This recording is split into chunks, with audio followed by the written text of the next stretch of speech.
ஓம் சாந்தி. சிந்தனை செய் மனமே என்ற இந்த நிகழ்வில் இன்று நாம் எப்படி நாம் வெற்றியை நமக்குள்ளே தக்க வைத்து கொள்வதற்காக பாபா சொல்கிற ஒரு ஸ்லோகனை பார்க்குறோம்.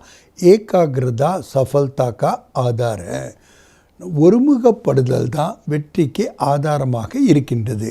ஆக ஒருமுகப்படுதலின் சக்தியினுடைய லாபங்கள் என்னென்ன, நன்மைகள் என்னென்ன என்பதை நாம் இன்றைக்கி பார்க்க போகின்றோம்.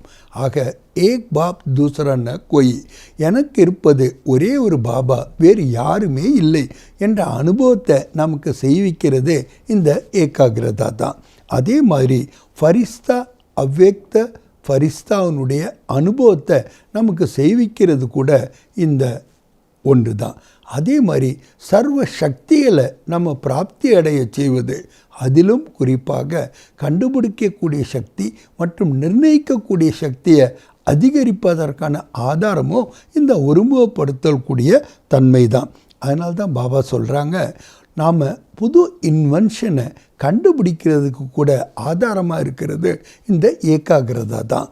அறிவியலில் கூட அத்தனை கண்டுபிடிப்புகளுக்கும் ஆதாரமாக என்ன இருக்குது அப்படின்னு நாம் பார்த்தோன்னா இந்த ஒருமுகப்படுத்தலின் ஒரு சக்தி தான். அதனால தான் பாபா சொல்கிறாரு, எப்போ நீங்கள் ஒருமுகப்படுத்தல் சக்தியினுடைய நன்மைகளை விலாவாரியாக அலசி ஆராய்கின்றீர்களோ அப்போ தான் உங்களால் அந்த சக்தியை உங்களுக்குள்ளே உருவாக்கவும் முடிகின்றது, தக்க வைத்து கொள்ளவும் முடிகின்றது. இன்னொன்று, நாம் மனசாக சேவை செய்வதற்கு இது ஆதாரமாக இருக்கின்றது. நாம் எங்கே இருந்தாலும் இல்லை, ஆனால் தூரத்தில் இருக்கிற ஒருவங்களுக்கு சுகம் சாந்தி கொடுப்பதற்கான சக்தியும் இதில் தான் இருக்குது. இன்னொன்று, பிறருடைய மனோபாவனைகளை நாம் கண்டுகொள்வதற்கும் இந்த சக்தி அவசியமாக இருக்கின்றது. இன்றைக்கி உலகத்தில் நம்ம பார்க்குறோம், ஆத்மாக்கள் துக்கத்தில் இருக்கிறாங்க, சாந்தியில் இருக்கிறாங்க, பிராப்தியில் இருக்கின்றார்கள். அவர்களுக்கு நாம் தூரத்தில் இருந்தாலும் கூட அசாந்தியானவர்களுக்கு சாந்தி கொடுக்கவும், தைரியமற்றவர்களுக்கு தைரியத்தை கொடுக்கவும், சக்தி இழந்தவர்களுக்கு சக்தியை கொடுக்கவும், அமைதி இழந்தவர்களுக்கு அமைதியை கொடுப்பதற்கும் இந்த ஒருமுகப்படுத்தக்கூடிய சக்தி தான் அவசியமாக இருக்கின்றது.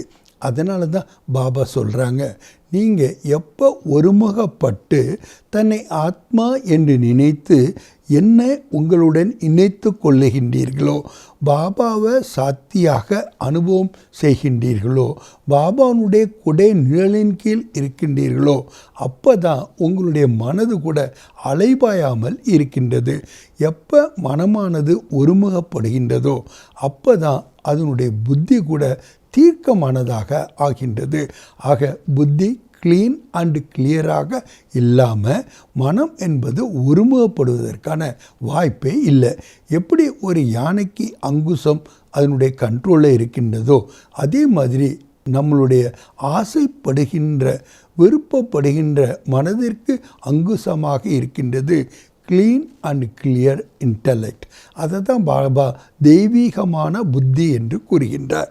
ஆக தெய்வீகமான புத்தி என்றாலே நிர்ணயிக்கக்கூடிய மற்றும் கண்டுபிடிக்கக்கூடிய சக்திகள் நிறைந்தவர்களாக நாம் இருப்பது தான். ஏன்னா எப்போ நம்ம ரைட் ராங் கண்டுபிடிக்கவில்லையோ, என்ன செய்யணும் அல்லது அதை எப்படி செய்யணுங்கிற முடிவை நம்மளால் எப்படி நேரத்திற்கு ஏற்ப எடுக்க முடியும்? ஏன்னா நேரத்திற்கு ஏற்க நாம் எடுக்கிற முடிவினுடைய ஆதாரத்தில் தான் நம்ம வாழ்க்கையே அமைகின்றது.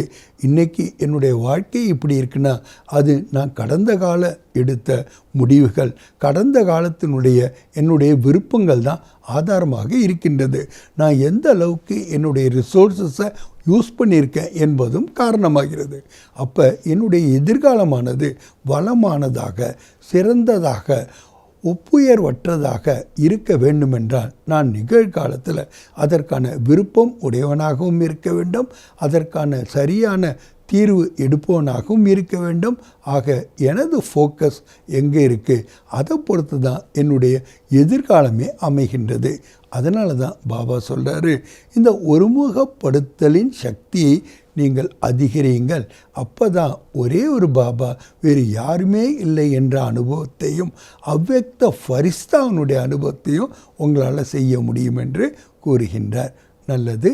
ஓம் சாந்தி.